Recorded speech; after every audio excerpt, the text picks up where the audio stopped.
ლიანა ისაკაძის სახელობის საერთაშორისო ფესტივალი ღამის სერენადები 2026 გრძელდება.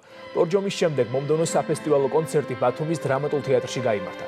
საღამოზე შესრულდა უვერტიურები საყოველთაო ცნობილი იტალიური ოპერებიდან. ფესტივალის ორკესტრს საქართველოს ვირტუოზებს იტალიელი დირიჟორი ბეატრიჩე ვენეცი ხელმძღვანელობდა. წელს ღამის სერენადები მისი თანდამფუძნებლის, ლეგენდარული ქართველი მევიოლინისა და დირიჟორის ლიანა ისაკაძის დაბადებიდან 80 წლის იუბილეს ეძღვნება. კონცერტები ბათუმში 23 და 25 აგვისტოს გაიმართება. კლასიკური მუსიკის შედევრებს უცხოელი და ქართველი ვარსკვლავები წარმოადგენენ. დასკვნითი საფესტივალო საღამოები კი სექტემბერში თბილისში შედგება. 23 აგვისტოს ველით რიგით მეორე კონცერტს მარია ბუენოს-აირესიდან გადატვირთვა.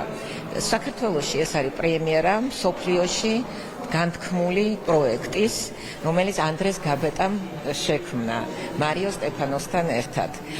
ხოლო 25 აგვისტოს მესამე კონცერტი ბათუმში, ასევე ილია ჭავჭავაძის დრამატულ თეატრში, ტანგო ოპერაციონე, სადაც ტანგოს ცეცხლოვან რიტმები იქნება შერწყმული ოპერის ვოკალთან. წლევანდელი ღამის სერენადები ეძღვნება, რა თქმა უნდა, ლიანა ისაკაძის იუბილეს. ბედნიერები ვართ, რომ ეს ტრადიცია გრძელდება, რომ მისი ემანაცია, მისი შუქოვანი შემოქმედებითი ვაწლი, რომ ის ახალგაზრდებით იზიარებენ, არ ივიწყებენ, არამც თუ მათთვის ძალიან ძვირფასია მისი შემოქმედება.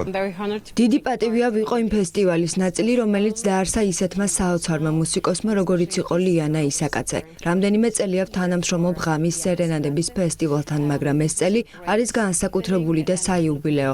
ახლა ბათუმში ვმართავთ კონცერტებს და წინ განსაკუთრებული ფინალი თბილისში გველის. ასე რომ გელოდებით ყველას. ლიანა ისაკაძე იყო გამორჩეული მევიოლინე მსოფლიოს სამუსიკო ხელოვნების მნიშვნელოვანი წარმომადგენელი.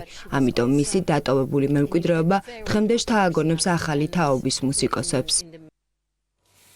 კრევერიხში